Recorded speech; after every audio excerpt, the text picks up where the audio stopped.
So impressed me when a guy from your age and generation did so well your homework in a way with the blues and rock and roll stuff, you know.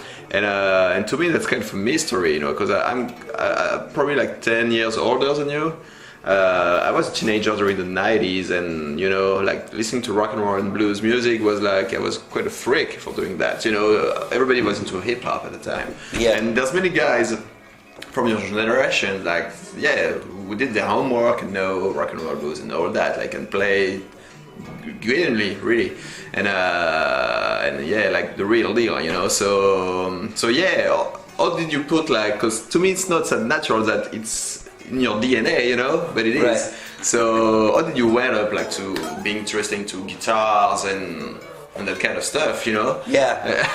Man, well, it started with Elvis, like where I saw a video of Elvis playing, and he wasn't really even playing, but I saw the guitar, and I was enamored with the shape of it and the way, like, it was almost like an accessory for Elvis, where he would just wear it, and it just made him that much cooler.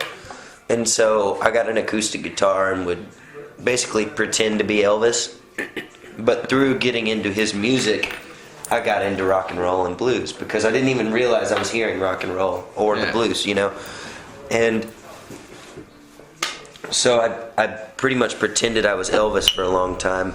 And then when I was 11, I met this guy named Roosevelt Twitty in a music store. It's funny, you said you've got it in your DNA, and I actually have his name tattooed right here on my arm so I can see it when I play. But he showed me Lightning Hopkins records, John Lee Hooker records, B.B. King, Albert King, Bobby Bland, like all of these albums. And basically, when I met him, he said, "Do you know how to play the blues, or do you like the blues?" And I said, "I don't know what the blues is." And he goes, "Well, that's what I'm playing."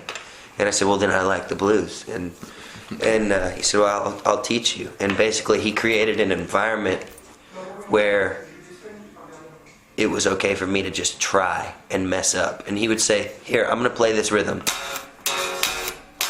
And he's like, "Now just play like here. And don't worry about messing up. It's okay. Like you know, you mess up as much as you want." And so I would dink around until I did something that fit in. And so he was my best friend growing up, and he would pick me up from school. And what's his name again? Roosevelt Twitty. So he's like real deal blues man from Texas, and I was so lucky to have met him.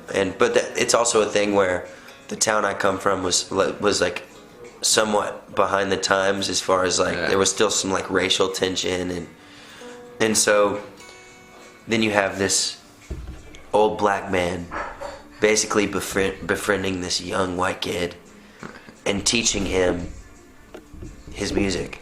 And I watched it kill racism. I watched it just make people come together, and that's why I got his name right here, is because it just reminds me that there's a lot more to music than just like selling records and, you know, playing in front of a bunch of people.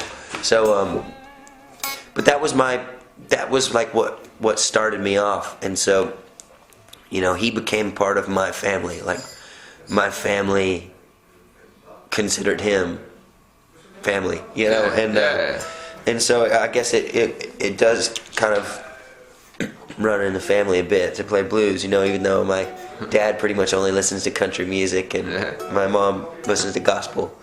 So it's cool for knowing chicken picking though, like the country stuff. Oh yeah. I love that stuff too. But yeah, I was always fascinated with blues, and then through blues, I realized that rock and roll was born from it. You know, like all the Elvis stuff. When I heard Big Mama Thornton, I was like, wait a second, she's doing an Elvis song? Oh wait, no, Elvis is doing a Big Mama Thornton song. You know, like that kind of thing. So luckily, I learned it kind of in order as it happened. And the cool thing also is, like, you're not strictly like vintage or old school. You get that stuff, organic stuff in your sound, but also some modern, current stuff as well. It's kind of a good mix between those two, because it sounds fresh. Right. It doesn't sound like it's like old-fashioned thing or rhythm version, something already done in the 60s or 70s. Right. You know? So that's kind of cool, this balance you get like between, because Aerosmith, you know, could be like a really modern song in a way, and you get like stuff like the song's number 5 is like Rambling Bones, maybe. Yeah. I don't know if it's a dobro in the song. Yeah, it's Rambling Bones, yeah. Which is obviously like more like organic stuff, so it's good mix you get like cool. in your style. Like. Well, I mean, that's always been. I remember even speaking to Mr. Twitty about it when he was alive, like, because I started getting really into rock and roll. You know, I started letting my hair go long and getting Marshall amps rather than just like the small Fender amps. And, and my plan was I want to play rock and roll. One, because I like it, and two, because it feels like a vehicle to where I can get people my own age out to shows, and then I can play some blues for them, and it'll be me playing my part to keep this music that's changed my life alive. Because a lot of times if you go to a blues show, it's just older people, and I like playing for older people, but I want my friends to be introduced to it, and I want people my own age to hear it. And so rock and roll is like it's my way of kind of marrying the two. That way I can like if you come to a Shakedown show, it'll be like young girls, young guys, middle-aged people, old people. Like there's not an age limit on it, and that's something I wanted to do with this band, was to kind of have a little bit of something for everyone, you know, and so even with the record, that's why we have songs like "Jealous Me," which I mean, like lyrically, then that's another thing is like lyrically, I don't want to be singing old blues lyrics like I'm waiting on a train. I'm not waiting on a train. I will be waiting on a train tonight, but it's not as cool as the train that you were waiting on, where you're in like a boxcar. I'm taking a train to Eindhoven and it's going to be air conditioned. You know what I mean? Like, like, so it doesn't sound like, it just seems like real. It sounds like passe for like me to be singing a lot of those lyrics. And you know, like I don't know. I wanted to basically write lyrics that my generation can relate to, and then take some of the feeling from the music that inspired me. Just like in a way what the Black Crowes did back then, like they were like seen as like classic rock band, but they were from the 90s and they were more singing about stuff of their life experience, you know, time. So exactly. Kind of approach. Yeah, well, I mean that's what like "Jealous Me" is, you know, lyrically. It's just like a feeling that I know, and then you have Ramblin' Bones, which is just like we spend our life traveling, which, you know, could be a bit of an older blues type thing, but there's different vibes on the record, but it's geared. It was designed to be released in 2017. Yeah, you know? It definitely is. And so obviously, like, I'm sure a lot of people ask you about that. You had like the opportunity, like, I mean, you've been probed by so many greats, like I think you played on Eric Clapton's Crossroads Festival at some point, like many moons ago. Like you opened for Jeff Beck when you were really young. I mean, it was like maybe like 6 years ago, something like that. And obviously, like recently, you played for both AC/DC and Guns N' Roses, so that's massive things, you know, like, and so how do you cope with it? Like, it's like, it must be like strange to be put like on that beach, and even if with Jeff Beck, if the stages were not so huge, I mean, still Jeff Beck, you know. So like, so. Well, I mean, that one was the most nerve-wracking one for me personally, because he's my favorite guitar player, and I got to do 5 tours with him. You know, and I got to play on stage with him, and so that was. I told people it was like basically feeling like a bloody fish getting dropped into a tank with a shark, like, or you know, like a bloody seal or something getting dumped into a tank with a shark, and then by the end I felt like a scuba diver, you know, like just observing. But yeah, it's been pretty cool to be like kind of given props by my heroes, you know. By Angus Young saying like, yeah, I really like y'all's band. You guys remind me of Mountain, or like you know, like that kind of thing. It's really cool.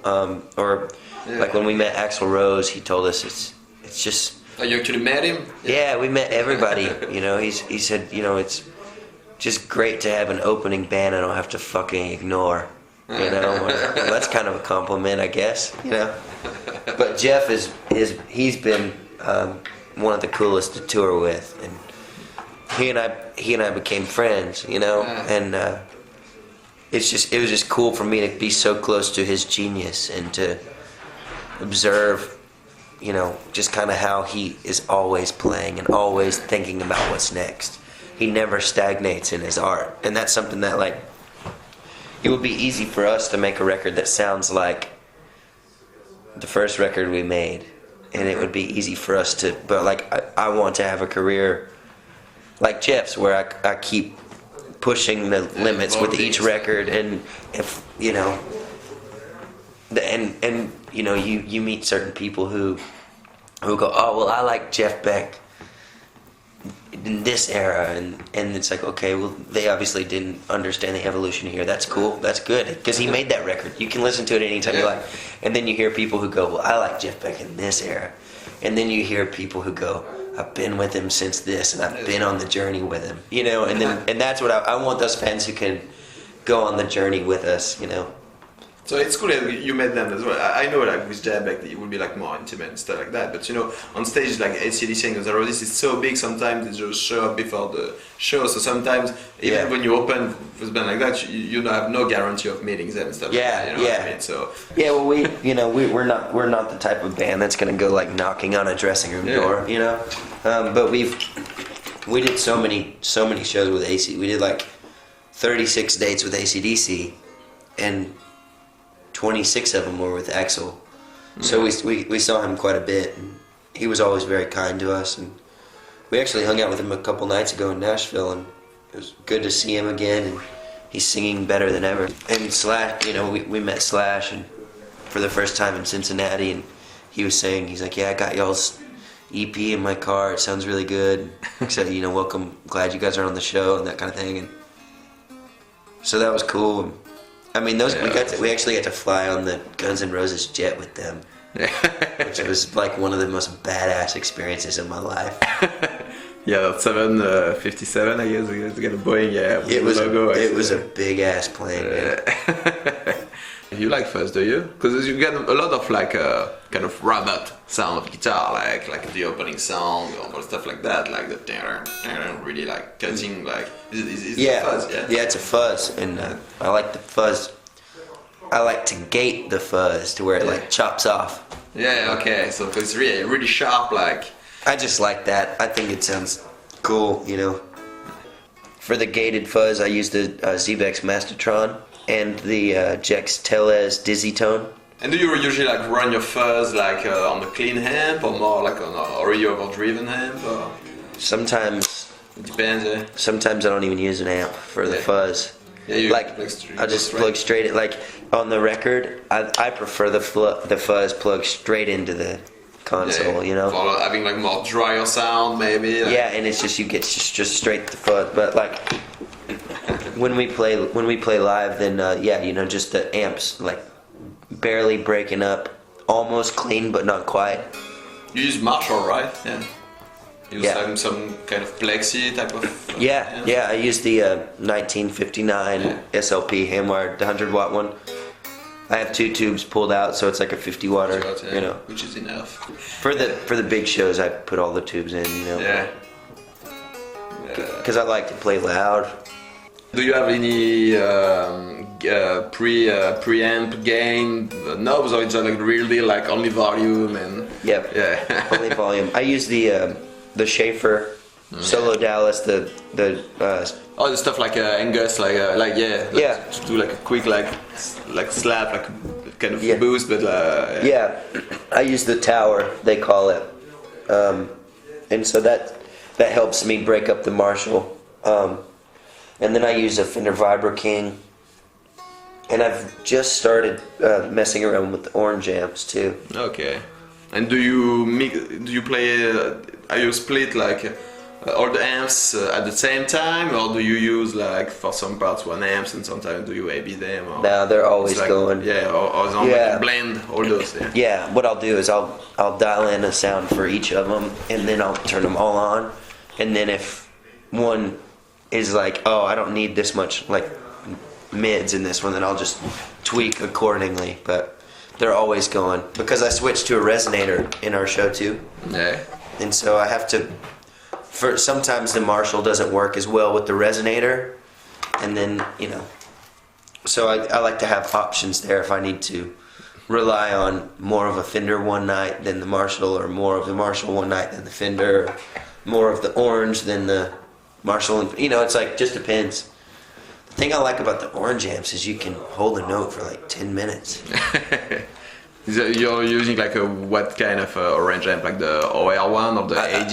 Or? I've only played an orange amp once live, but I liked it so much that I think I'm gonna get one. It was a Rock Reverb. I just used the Rock Reverb 100, but it's got the preamp master volume on it, so that like I could even have it at a low volume and just stand near it and hold a note for like 10 minutes. So obviously we paired with Graham with the sound of Brad Whitford. So I guess, like, do you guys sometimes go knock at Brad doors and borrow him some great, because I'm sure he got a great collection of guitar. Yeah. I'm pretty sure of that.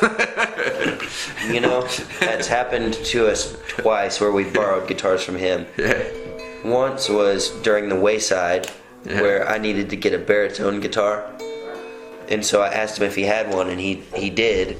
And it was that baritone Telecaster that I used on like Loaded Dice and Buried Money and Stitch It Up. And I never gave it back to him actually. And I remember saying something to him and be like, yo man, like I need to get you this Telecaster back. And he's like, oh, I think it's yours now. Like, and like I don't think he ever really played it or liked it. So, and then on this record, Graham borrowed like a 60s 335 12 string for the Heartland, that part. Yeah, that's cool. Yeah. It makes it like really beautiful and deep. And so that's on his old man's 12 string, and then on Ramblin' Bones there's a counterpart in the verses that is a 335. Yeah, obviously Graham can have like many great guitar, I guess. Yeah, he's got a couple. Graham just mainly, he buys his own guitars and he wants to be his own again. Yeah, he doesn't want to take stuff from his dad, man. It's like he wants to make his own money and buy his own guitars, Yeah. It's like if he wants a guitar, he's normally out like he'll go, what can I trade or what can I sell to get that one? Yeah, it makes sense. Like he wants to have the guitar to have his wearing, his own like beating on it and stuff. Not something like his dad like beat up for 35. Yeah, that's whenever Graham joined the band, that's what I was worried that he wasn't gonna want to like tour around in a van and all that stuff, and because he'd grown up on the road with his dad, and he's like, no man, I want to make my own way. I don't want to rely on my dad's, basically my dad's band to do anything for me. He's like, I want to earn my own tour bus. I want to earn my own. Actually, you don't even like open for Aerosmith yet. Well, we've done a few, but not like on a wall scale thing. Yeah, we've done probably like 7 or 8 shows with them, but it's a lot of times Graham calls his dad and goes, hey, guess what? We're gonna be playing with you guys, and his dad doesn't even know. Yeah. Or like, hey dad, we're on the same festival as you, and he's like, really? Cool.